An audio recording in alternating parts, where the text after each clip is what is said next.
So my next story goes to a report from the American Psychological Association, which put out a press release saying that climate skeptics are more likely to believe climate claims if they are first reminded of fields of science that they trust. And so there have been a lot of experiments like this, but just to give you some details on what this one was. So researchers went out and they surveyed 700 participants. And so half of the participants were giving surveys that asked questions just generally about people's belief in science, like how credible is the medical data that germs are a primary cause of disease.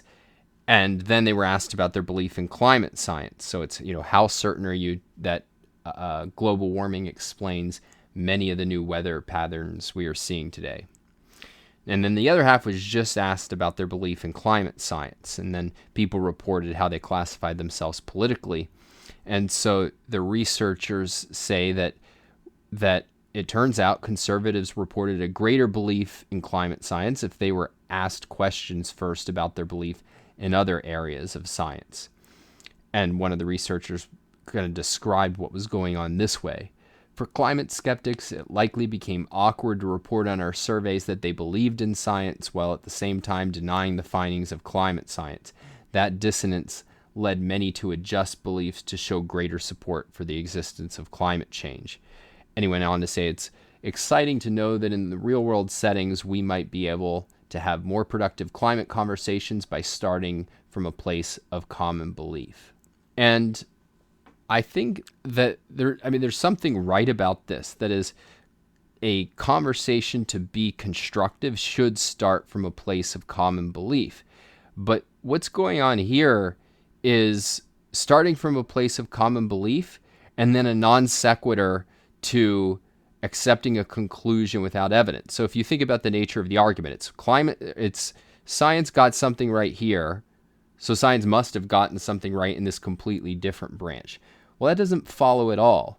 That what we should really be doing if we're trying to persuade is start from a common goal and a common method so that we can look at the actual evidence and reach a legitimate understanding of what is true and false. So another way to put it is the way that we think about having constructive conversations and framing conversations at CIP is what we're really doing is sharing the framework that convinced us, that persuaded us of our position with another person, because the proper framework is common sense, even though it's not common practice. So if that you can get somebody's commitment to have as their goal to decide what will best support human flourishing, and then a commitment to look at the evidence and look at the alternatives in a non-biased and precise way, then you can have a really productive conversation because you are all headed in the same direction.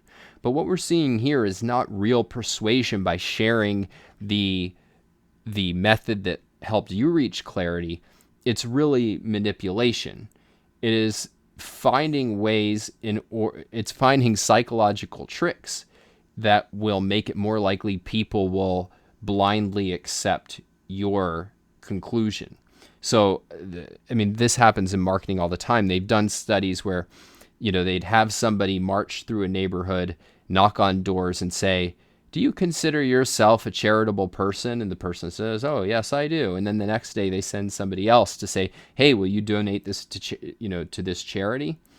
And what they find is that, a significant number more people donate to charity after they've already activated in their mind the idea that, yeah, I'm a charitable person. And this is that same kind of manipulation. But one problem with it, there's several problems. One is you can just, do it the other way. It's like, hey, when's the last time that scientists got something completely wrong, like the so-called nutrition triangle? And then you can ask about climate science. More importantly is because it's not based on actually providing people with genuine clarity, I would guess with almost 100% certainty that this is not an enduring change. And if you want enduring change, people have to have enduring reasons. That is, they have to actually see first-handedly for themselves the evidence for the claim. And so long as people are trying to figure out ways to persuade on climate that doesn't involve actually providing people with clarity, I think you're not going to get anywhere. And if you do get anywhere, it is purely by propaganda and manipulation. And I think that it's good that people are concerned with this problem of how do we have more productive conversations about these crucial, complex issues. But I would like to see those arguments or those discussions happen in a way that allow us to make better decisions, not ways that just get people to buy into our dogma. So, Steffen, any thoughts on you on this kind of experiment or these kinds of studies? Yeah, so it's interesting that they start with saying, okay, a productive conversation is where you first of all agree with my predetermined conclusions, and then we can have start this conversation from there. So I have a little anecdote from Germany again, where framing got sort of a bad reputation in the public discussion because some state-sponsored media had revealed that it had a framing handbook, and in this handbook they had all kinds of guidance how to deal with certain topics and things. And one of the examples was like how to deal with people who don't want to pay the government, the state media fee. And they would call them then free riders because this is a public service. And people just who don't want to pay the fee, to be fed this state media news, they would just be free riders. So they were parasitic in a sense, right? So a very negative thing. And this kind of thing. So you see there's a tendency for people to see this as an opportunity to, work some psychological tricks and manipulate the outcome of a conversation, as where a proper framework for conversation is to make certain things clear, like a proper goal. What do we want to achieve? What is our common moral goal for any action that we want to take in the future, and what's the proper process to think these things through and work towards it.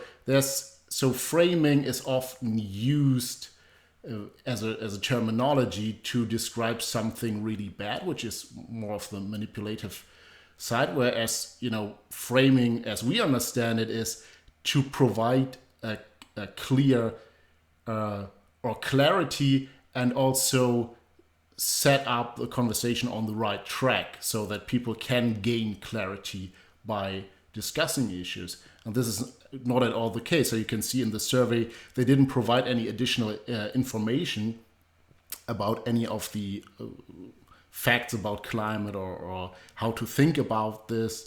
They just sort of made a sleight of hand,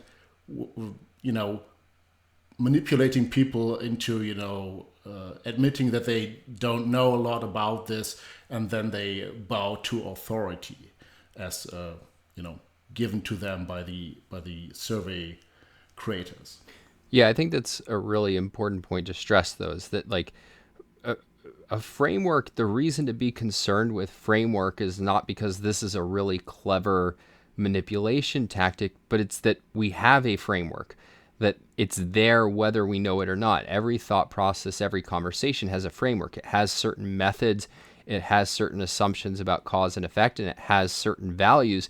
And if you don't make those explicit, if you don't bring those to the forefront, then you don't know what you're counting on. You can't self-consciously examine and apply them, and that leads to the kind of chaos that we see all around us. So it's the whole goal is just to make explicit something that's there already, and then be self-conscious about it and make sure that our framework is solid rather than it's one that will collapse.